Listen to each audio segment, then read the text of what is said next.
আগ্নেয়াস্ত্র সহ উদ্ধার টাকা, ল্যাপটপ, মোবাইল রেজিনগরে।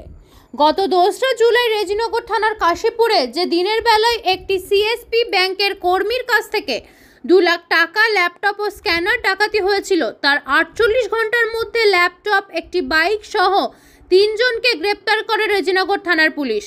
4 জুলাই 7 দিনের পুলিশ হেফাজত চেয়ে বহরমপুরের জেলা জজ আদালতে পাঠায়। তারপর 3 জনকে থানায় নিয়ে এসে জিজ্ঞাসাবাদ করে এবং তল্লাশি চালিয়ে 3টি আগ্নেয়াস্ত্র ও 11 রাউন্ড গুলি ছাড়াও 2 লক্ষ টাকা, সেই সঙ্গে আরও একজন মূল অভিযুক্তকে গ্রেপ্তার করে রেজিনগর থানার পুলিশ।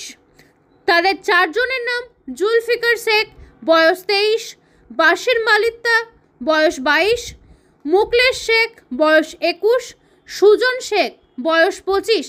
এদের 3 জনেরই বাড়ি রেজিনগর থানার কাশীপুরে আর একজনের বাড়ি নওদা থানার দুধেশ্বর।